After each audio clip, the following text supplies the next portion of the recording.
Sporting Journal Radio, presented by Onyx. This is Sporting Journal Radio. I'm Brett Amundson. That's Dan Amundson behind that camera right there. We got a couple of cameras set up right now because we're talking to Brandi Johnson here at Riverbend Resort. Brandi, how's it going? It's going really well. It's been a great time up here, of course, as always. We always have a lot of fun. You guys treat us right, and we appreciate that. And one of the things we really like about coming here is, you know, it's you and Paul. It's a family-run resort. We always feel like we're hanging out with friends, right? Like we're going on a trip, we're doing some work, we're having fun, we're catching fish, but it's like coming up and seeing old friends every time we come up here. That's what it's about. Yeah. We love when you guys are here. It's a great time. How long have you guys owned Riverbend? We're going on, it's 11 years. 11 years. Yeah. All right. Now, did you envision 11 years here? Or did you envision the rest of your life here, or what did you think going in? Going into it, maybe not 11 years, but I knew it was going to be a lifestyle for sure. And 11 years has flown by, so. You ready for another 11? We're gonna try.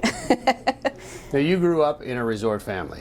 So I grew up in a resort family. I guess I shouldn't say I grew up in a resort family, but I was in a resort family. My great-grandparents owned a resort, sold that before I was born, but it just proceeded into us going on family trips to family-owned resorts. I actually had my great-grandpa's resort was sold to my grandma on the other side of my family, on my mom's side of the family, so kind of just kept it in the business, or in the family, but to the other side of the family. So yeah, my great-grandpa owned multiple resorts actually in Otter Tail County. So. Did you think that you would get into resort ownership at some point?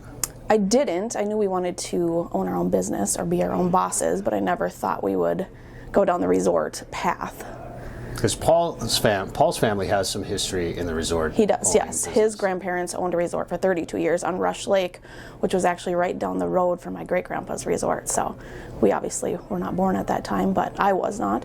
But his grandparents owned the resort for 32 years. So he owned it. Or he didn't own it, his grandparents owned the resort for 32 years, and until he was 18 years old. So at what point did you and Paul start saying, hey, you know, our families have history of owning resorts, maybe we should do that? Sure, so we actually, Paul was working in Colorado as a guide for elk. He was guiding in Colorado. His boss in Colorado asked us if we'd ever be interested in owning a resort or managing a resort. And at that time we were managing a resort on Big Pine Lake in Perm, Otter Tail County. And we kind of we were young, didn't know if owning a resort was our thing, but definitely managing it, we really enjoyed it. And so to come up here and it'd be a bigger thing down there, it was just summertime. So to do the whole year-round thing was really intriguing to us. And so when we said yes, we hopped on as the managers to Rainy River Resort, which is right down the road, managed there for just about 2 years, and then put us here to own Riverbend. Resort ownership isn't for everybody, is it? It's not. We call it a lifestyle. It's a lifestyle. It's not a job. It's become our lifestyle. We raised our boys in it. Our youngest, who just turned 18, hasn't known anything other than resorting. He's grown up at a resort. So it's a lifestyle. It has its ups and downs, but most of the time, at the end of the day, it's worth it. It is. I was talking to one of the other writers, and I said, when the bads outweigh the goods, that's when we know that we're done. And so we're still here, so the goods are definitely outweighing the bads, so we enjoy it. We have some writers here. It's part of an Aglow event. Yes. We've come up here multiple times for Aglow, and it's been a great time, of course. It's been cold, and that can slow down fishing. Of course, it's Lake of the Woods, so we still caught fish. We still got to eat some fish. How's winter been for you this year? It's been really good. Like we said, just mild temperatures. So it's been nice for the guides, for the customers, the mild temperatures, you know, stuff doesn't break. You can get out there easier. Now with the cold front, it definitely changes up the fishing, but they're still catching fish. So it's been a great winter. And when it gets cold, things do break, don't they? They absolutely do. You guys go through a little bit of equipment in the winter. We do, and we have awesome guides that they not only are out on the ice all day working to move the houses, get you on fish, but then they come back and clean the fish, and then they have to fix the plow trucks and make sure their vehicles are ready for the next day. So it could be long taxing days. How important is it for you that this resort has a family-owned feel to it? It's very important. That's why we do it. I wouldn't want to be in a business and meet people every day and not want to know them and not want to know their story of why they're here.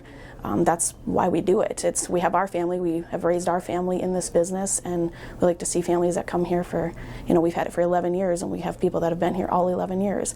Some are turned into our best friends, so it's very important. How often do you see kids or families coming in here? So I think in the last 5 years it's definitely changed. I think we have a lot more women here, we have a lot more families, we have a lot more dads that bring their sons up and are trying to create those memories, and that's what's been so important to us, of creating memories with our boys. That's what we do. We go hunting and fishing, and so fishing really brings families together, and so we've seen a lot more in the last, I would say, handful of years of the women and even women's groups, and so it's become really cool and very popular to bring your family and spend that quality time away from home and out in the outdoors. Not necessarily in the outdoors, because it's very cold outside. We don't have to fish outside. What's one of your favorite memories of the last 11 years up here? Oh my gosh, I would say probably my grandma coming up here.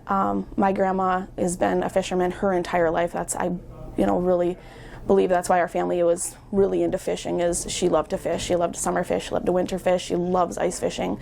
And that's probably been my most special memory. For her 82nd birthday, she wanted to come up here.